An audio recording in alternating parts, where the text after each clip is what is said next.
What's up, everybody? Artist Anderson here from Forever Love. Make sure you follow us on Instagram and Facebook at The Anderson's Life and subscribe to the YouTube page. All right, I want to talk to you briefly about engagement, right? The engagement phase of your life. Getting engaged is a exciting time, right? You get to share how the person proposed with your family and friends if they weren't there. Something you remember for the rest of your life, right? It's a beautiful time. You get to start planning your wedding and yada, yada, yada. Now, here's the thing though, right? Sometimes with engagement, people get too wrapped up in the fun and the excitement of the engagement that they don't take the time to actually prepare for the marriage. Okay, so during your engagement phase, enjoy it. It's a beautiful time, but here's a few things.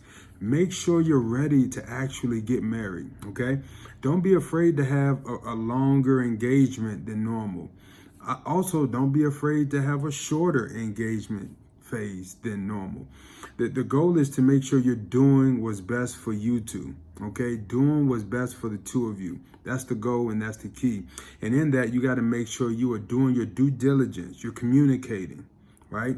You're communicating. You're getting the premarital counseling. You're putting together your vision for the family. Okay, it's important to put more preparation into the marriage than the wedding. Okay, I'm gonna say that again. It's more important to prepare for the marriage, the lifelong commitment to each other, more than the actual wedding. Too many people put so much time, energy, and effort into planning the wedding, and then the marriage doesn't even last. So I'm encouraging people to reverse that cycle. Spend all your time and energy, or majority of it, focusing on making sure your marriage is going to be loving and caring and provided for and long lasting, right? Happily ever after. And the wedding, is the wedding. It's going to be good. It's going to be cool, but don't stress about that. Focus on making sure your marriage is going to last. So I go back to these few keys. Communicate. Continue to talk. What do you want? What do you want the marriage to look like? What do you want your family to look like? And keep in mind, honestly, these are things you should be talking about in the extended dating phase also. But you got engaged. Now it's time to talk about it some more, okay? Get premarital counseling. Talk about the things that may be difficult for you two to talk about. Allow somebody to give you some perspective and insight that you trust, right? Somebody who is a professional, somebody who is maybe a spiritual leader, a pastor. Make sure you have someone you trust that can guide you the right way. Also, have a vision for your family.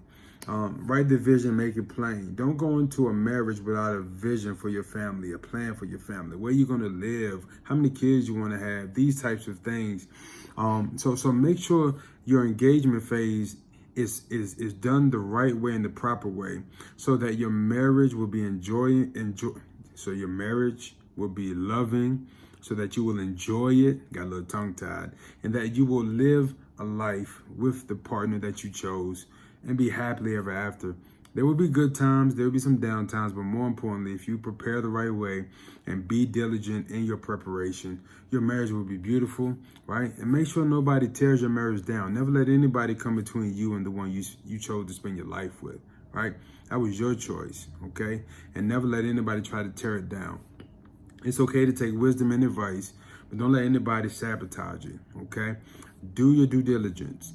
Make sure you prepare for the marriage and not just the wedding. All right. Love y'all. See y'all soon.